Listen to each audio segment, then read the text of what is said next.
बिहार का चुनाव एक ऐसे दो राह पर खड़ा है जहां दो बिल्कुल अलग अलग कहानियां एक साथ चल रही हैं। एक कहानी है राजनीति सत्ता के गलियारों की, जहां बड़े बड़े नेता और रणनीतिकार बंद कमरों में शाह और मात का खेल खेल रहे हैं। इस कहानी का सबसे बड़ा सवाल यह है कि 14 नवंबर के बाद बिहार का मुख्यमंत्री कौन होगा। और दूसरी कहानी है बिहार की जमीन की, गांव और कस्बों की, जहां एक नेता जनता के बीचों बीच जाकर मुद्दों को उठाने की कोशिश कर रहा है, जिन पर शायद दशकों से पूरी तरह से धूल जमी हुई है। और वो बात कर रहा है विश्वविद्यालयों की, शिक्षा की और युवाओं के भविष्य की। आज हम इन दोनों कहानियों को समझने की कोशिश करेंगे।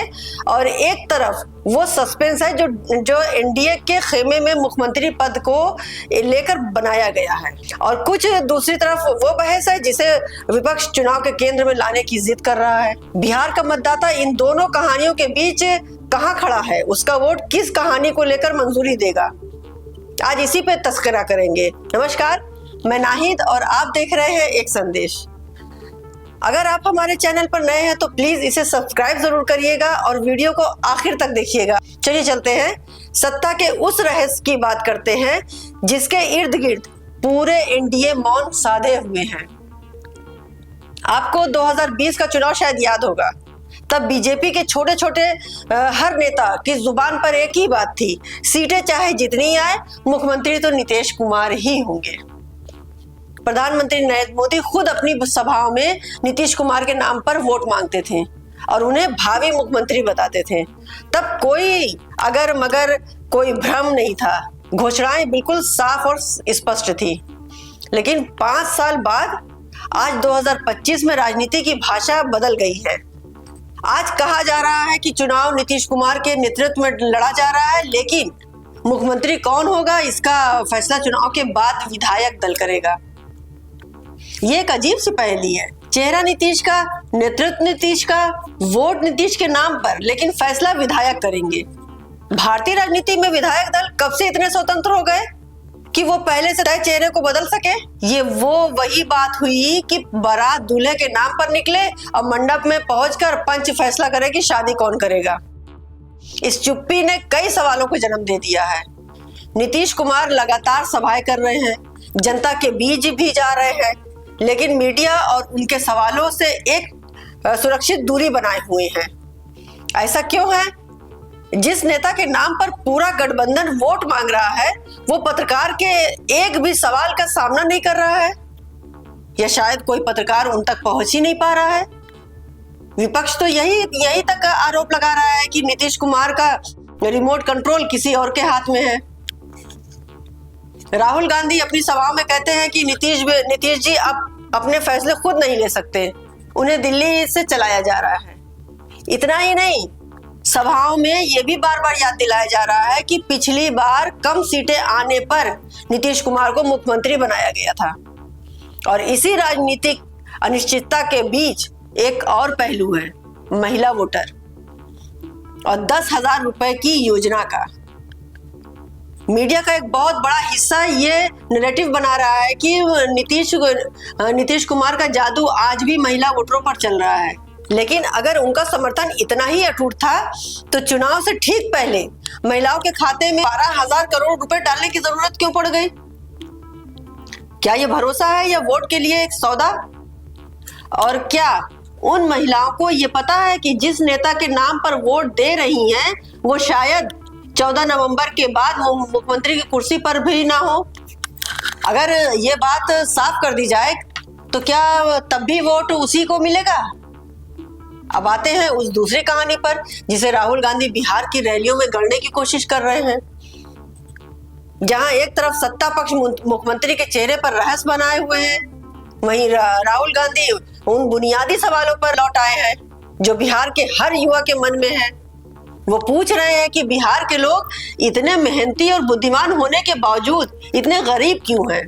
बात भी सही है, जब बिहार के लेबर मिस्त्री दुबई जाके दुबई के बड़ी बड़ी बिल्डिंगें बना सकते हैं, सारी चीजें कर सकते हैं। बाहर देखिए, ज्यादातर आपको हर स्टेट में बिहार के लोग मिल जाएंगे। तो जब हर स्टेट में जाके बड़ी बड़ी बिल्डिंगें बना सकते हैं तो वो अपने बिहार में बेरोजगार और गरीबी से क्यों जूझ रहे हैं? उनकी बातों के केंद्र में दो मुख्य मुद्दे हैं। पहला, वोट चोरी का आरोप। हरियाणा और महाराष्ट्र का उदाहरण देते हुए वो बार बार कह रहे हैं कि चुनावी प्रणाली में धांधली हो रही है और धीरे धीरे जनता भी उस चीज को मानने लगी है। बीजेपी इसी के दम पर 40-50 साल राज करने का दावा करती थी, लेकिन इससे भी ज्यादा जोर वो शिक्षा के मुद्दे पर दे रहे हैं।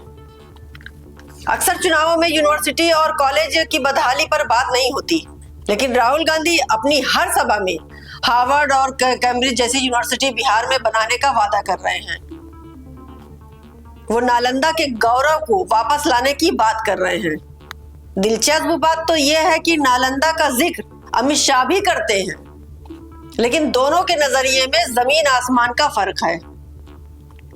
अमित शाह जब नालंदा की बात करते हैं तो वो इतिहास में चले जाते हैं, वो बख्तियार खिलजी का जिक्र करने लगते हैं और दावा करते हैं कि नरेंद्र मोदी ने 12वीं सदी में टूटी उस विरासत को फिर से जीवित कर दिया है। भाई, पिछले 15 सालों से 20 सालों से हमारे प्रधानमंत्री मोदी जी राज कर रहे हैं, तो उन्होंने नालंदा की यूनिवर्सिटी को क्यों नहीं जीवित किया? खिलजी ने क्या किया, फलाने ने क्या किया, इससे हमसे क्या मतलब? वो जो करके गए थे वो करके गए, या कांग्रेस ने जो किया सो किया। आप 20 सालों से हैं, आपने क्या किया, आपको ये बताना चाहिए। ये एक भावुक नारा है, लेकिन ये इस सवाल का जवाब नहीं देता कि आज बिहार के विश्वविद्यालयों की हालात क्या है। पिछले 20 सालों में पटना यूनिवर्सिटी, जेपी यूनिवर्सिटी या तिलका मांझी यूनिवर्सिटी का स्तर क्यों नहीं सुधरा? बात भी सही है। राहुल गांधी इसी दुखती रग पर हाथ रख रहे हैं। वो कहते हैं कि यूपीए सरकार ने नालंदा यूनिवर्सिटी को फिर से खड़ा करने की कोशिश की, लेकिन मोदी सरकार ने उस सपने को बंद कर दिया। वो पेपर लीक का मुद्दा उठाते हैं और कहते हैं कि बिहार में ईमानदार छात्र पढ़ाई करता है और बेईमान छात्र पैसे देकर पेपर खरीद लेता है। नतीजा ये होता है कि पढ़ने वाला युवा मजदूरी करने को मजबूर हो जाता है। ये सिर्फ भाषण नहीं है, हकीकत भी है। आज बिहार में आलम यह है कि छपरा की जेपी यूनिवर्सिटी में बीए की डिग्री 5 साल में मिलती है। पटना यूनिवर्सिटी, जिसे कभी ऑक्सफोर्ड कहा जाता था, उसकी हालात तो ऐसी है कि प्रिंसिपल की नियुक्ति लॉटरी से करनी पड़ती। भागलपुर यूनिवर्सिटी में शिक्षकों के सैकड़ों पद खाली हैं और गेस्ट टीचर से काम चलाया जा रहा है। क्यों? वहां की लाइब्रेरी से जो कंप्यूटर और इन्वर्टर तक चोरी हो जाते हैं। जब प्रदेश की शिक्षा व्यवस्था का ये हाल है तो युवा क्या करेगा? वो पलायन तो करेगा ही करेगा। 12वीं पास करते ही बिहार का हर दूसरा परिवार अपने बच्चे की अटैची पैक करके उसे दिल्ली, पुणे या बेंगलुरु भेज देता है। पूरा बिहार इस कोचिंग सेंटरों के भरोसे चल रहा है। राहुल गांधी इसी पलायन और मजबूरी को कह लीजिए, वो अपने भाषण का आधार बना रहे हैं। वो प्रधानमंत्री मोदी पर तंज कसते हुए कहते हैं कि वो बिहार आकर सस्ते डेटा और रील बनाने की बात करते हैं। राहुल इसे 21वीं सदी का नया नशा बताते हैं, जो युवाओं का ध्यान उनकी बेरोजगारी और भविष्य की चिंताओं से भटकाने के लिए दिया जा रहा है। कहते हैं कि जब आपके पास रोजगार नहीं, अस्पताल नहीं, अच्छे कॉलेज नहीं, तो सिर्फ फेसबुक और इंस्टाग्राम पर रील बनाने से क्या आपकी जेब में पैसा आएगा? और मोदी इन मुद्दों से आपको भटकाने की इंस्टाग्राम पर रील्स का हवाला दे रहे हैं। ये हमारा कहना नहीं, बल्कि ये राहुल का कहना है। तो अब तस्वीर बिल्कुल साफ है। बिहार के मतदाता के सामने दो विकल्प है, बिल्कुल दोनों अलग अलग सवाल हैं। पहला सवाल ये कि वो एक ऐसे गठबंधन को वोट दे जिसका नेता कौन होगा ये भी तय नहीं। क्या वो उस चेहरे पर भरोसा करे जिसके भविष्य को लेकर उसी की पार्टी में गहरी चुप्पी है? और दूसरा सवाल यह है कि क्या वो उन मुद्दों पर वोट दे जो उसके बच्चों के भविष्य से सीधे तौर पर जुड़े हुए हैं? क्या शिक्षा, रोजगार और विश्वविद्यालयों की बदहाली इस चुनाव में निर्णायक मुद्दा बन पाएगी?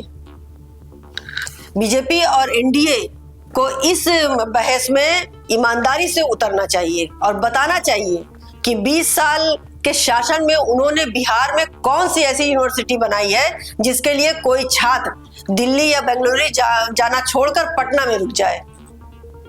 सड़कों और पुलियों का विकास जरूरी है। आपने देखा होगा कि अभी परसों की बात है जब कि वहाँ के मुख्यमंत्री जो है जो गाड़ी से जा रहे थे और उनकी गाड़ी वही सड़क के गड्ढे में फंस गई, जिसकी वजह से वहाँ के लोगों ने वहीं का कीचड़ और गोबर उठाकर उनके गाड़ी पे फेंक दिया और ये कहा कि जब सड़क नहीं बनाया है तो यहाँ पर आप वोट लेने के लिए क्यों आए हैं। तो ये छोटे छोटे मुद्दे हैं जिसको कि एनडीए सरकार ठीक करके उसके बाद आगे बढ़ सकती है। सड़कों और पुल पुलियों की विकास तो जरूरी है और वो हुआ भी है, ऐसा नहीं है, लेकिन क्या सिर्फ चमचमाती सड़कों पर चलकर बिहार का युवा अपना भविष्य बना सकता है जब उसके हाथ में एक अच्छी डिग्री और एक नौकरी ना हो। पहले चरण की वोटिंग हो चुकी है और 11 नवंबर को दूसरे चरण की वोटिंग के बाद 14 नवंबर को ये पता चल जाएगा कि जनता ने किस पर भरोसा किया। वैसे कह रहे हैं कि इस वक्त 10% ज्यादा वोटिंग हुई है, मतलब जब से देश आजाद हुआ है, कहा जा रहा है सोशल मीडिया पे कि जब से देश आजाद हुआ है तब से लेकर अब तक जिस तरीके की वोटिंग और जैसी वोटिंग अब की बार हुई है वैसी अभी कभी नहीं हुई। इस बार बिहार का वोट जो है तो किस करवट बैठेगा, ये सिर्फ सरकार का भविष्य नहीं बल्कि बिहार की आने वाली पीढ़ी का भविष्य भी तय करेगा।